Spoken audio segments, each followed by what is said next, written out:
Is the concept of the digital native a myth? Prensky argues that this concept is very real and that children's constant exposure to technology has resulted in a change in the way that people think and process information. According to the Royal Society, the term digital native should be treated with caution, as the myth implies that those who are considered digitally native are digitally literate, which is not always and not often the case. The digital native as a myth is still much debated due to its implications on the degree that these children are considered digitally literate. Prensky suggests that digital natives speak the language of computers, video games, and the internet. If we define digital literacy in these hugely broad terms, then it could be suggested that children's immediate and constant exposure to technology results in digital literacy.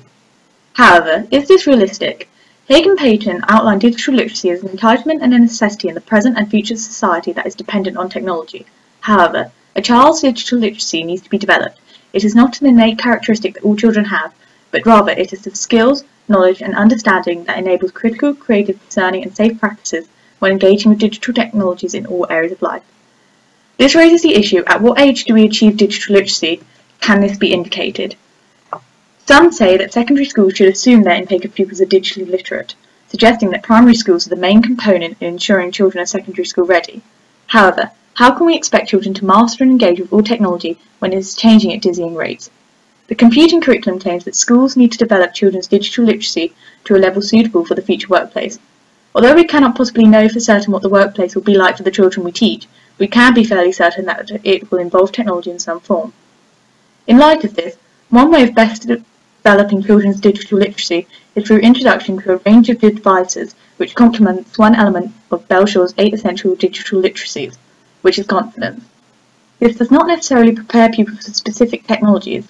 However, it does instill confidence to take risks and use technologies, as arguably digital natives are more prone to use a trial and error approach to technology rather than read the manual like their digital immigrant elders who have not always been surrounded by technology, creating a culture of adaptation in relation to technology.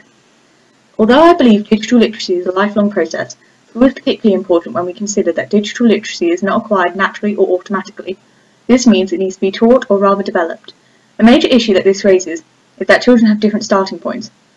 Although most children arrive at school with experience of technology in some form, the extent of this experience could differ dramatically. One example of an external factor that is likely to impact one's existing digital literacy is social class. My first year placement was in an affluent area in relation to in and out of school experiences. The children who had attended that school for their whole lives were showing signs of experienced digital literacy. For example, when carrying out research projects, they were aware of the sites deemed as reliable and acted on this independently.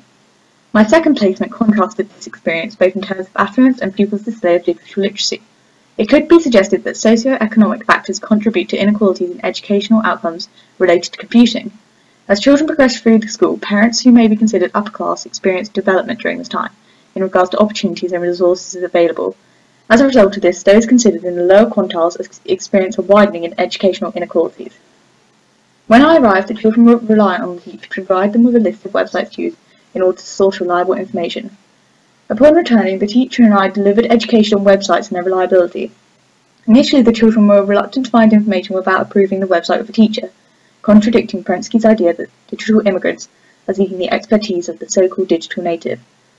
Through educating the children and then allowing them to apply their understanding multiple times through a range of devices, the pupils' digital literacy was radically improved.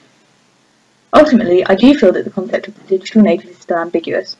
I feel McFarlane defines the age of the digital native: young people who are more confident with a range of technology but are by no means experts. Teachers should develop digital natives' digital literacy for an introduction to a range of digital resources, reflecting their home lives and to prepare them for the future, while still imparting knowledge accordingly, as arguably there is a spectrum for the digital native, according to one's digital literacy.